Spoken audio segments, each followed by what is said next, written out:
और खान गाजी, इंसाफ और फतूहात का सुल्तान। तारीख के औराक में कुछ नाम ऐसे लिखे गए हैं जो वक्त गुजरने के बावजूद मिट नहीं पाते। ऐसा ही एक नाम है और खान गाजी, वो शख्स जिसने अपने वालिद उस्मान गाजी के ख्वाब को हकीकत बनाया। एक ऐसा सुल्तान जिसने एक कबीले को एक मजबूत सल्तनत में बदल दिया। आइए चलते हैं 13वीं सदी के उन दिनों में जब सल्तनती उस्मानिया की बुनियादें मजबूत हो रही थीं। और खान गाजी की पैदाइश सन 1281 में हुई। वो उस्मान गाजी के बेटे और एक बहादुर तुर्क खातून मिल्हून खातून के लाल थे। बचपन ही से बहादुरी, इल्म और अदल उनकी फितरत में शामिल थे। कहा जाता है कि और खान गाजी बचपन में भी कमजोर पर जुल्म बर्दाश्त नहीं करते थे। जब कभी कोई मजलूम नजर आता, वो फौरन मदद के लिए आगे बढ़ते। उन्हें न सिर्फ तलवार चलाने में महारत थी बल्कि कुरान, फिक़ा और हिकमत में भी गहरी दिलचस्पी रखते थे। उनके वालिद उस्मान गाजी अक्सर कहते थे, और खान सिर्फ मेरा बेटा नहीं, मेरा वारिस है। 1324 में जब उस्मान गाजी का विसाल हुआ तो और खान गाजी को कबीला उस्मान की क़ियादत सौंपी गई। ये एक मुश्किल वक्त था। बीज़ंतीनी सल्तनत मुसलसल हमले कर रही थी और अंदरूनी कबाइल में भी इख्तिलाफात पाए जाते थे।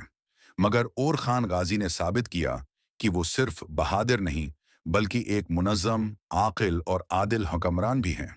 उन्होंने सबसे पहले अपनी फौज को जदीद अंदाज में मुनज़्ज़म किया और एक बाकायदा निज़ाम फौज कायम किया। यही वो बुनियाद थी जिससे बाद में यनीचरी जनेसरी फौज वजूद में आई। और खान गाजी ने अपनी फतूहात का आगाज बिजंतीनी इलाकों से किया। सन 1326 में उन्होंने एक अजीम मार्का जीता, शहर बुरसा फतह किया, जो बाद में उस्मानी सल्तनत का पहला दारुल हुकूमत बना। बुरसा की फतह ने उस्मानियों को पहली मर्तबा एक मुनज़्ज़म रियासत की शक्ल दी। ये वही जगह थी जहां से तुर्कों ने यूरोप में कदम रखना शुरू किया। और खान गाजी ने नीकी और इंसाफ के साथ हुकूमत की। जब दुश्मन कैद में आते तो उनके साथ रहम व अदल का सलूक किया जाता। उसी लिए ईसाई राया भी उनके इंसाफ की गवाह बन गई।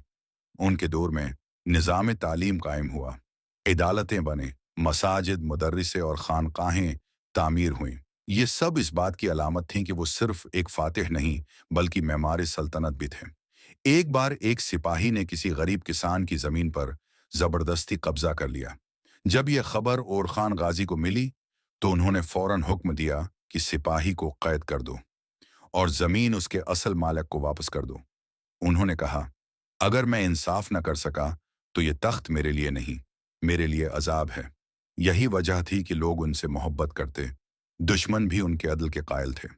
और खान गाजी ने सियासी इत्तेहाद के लिए बीज़ंतीनी शहजादी नीलोफर खातून से निकाह किया, जिससे ताल्लुकात में इस्तेहकाम आया। उनके बेटे मुराद अव्वल बाद में एक अजीम सुल्तान बने। कहा जाता है कि और खान गाजी ने अपने बेटे को नसीहत की थी, बेटे, फतह तलवार से नहीं अदल से हासिल होती है। रावी 1362 में ये अजीम हुक्मरान इस दुनिया से रुखसत हुआ। उनका मज़ार आज भी बुरसा में मौजूद है, जहां लाखों ज़ायर उनके अदल, ईमान और बहादुरी को याद करते हैं। और खान गाजी ने सिर्फ सरजमीनें फतह नहीं की बल्कि दिल भी जीते। उनके दौर ने सल्तनत उस्मानिया की बुनियाद इतनी मजबूत कर दी कि वो आने वाले 600 साल तक कायम रही। रावी, ये थी कहानी और खान गाजी की, एक सुल्तान, एक आरिफ, एक मसला, जिनके अदल की खुशबू आज भी तारीख के सफ़हात में महक रही है। वीडियो के लिए अगर आपको ये तारीखी दास्तान पसंद आई तो लाइक करें, सब्सक्राइब करें और हमारे साथ जुड़े रहें तारीख के अगले बाब के लिए।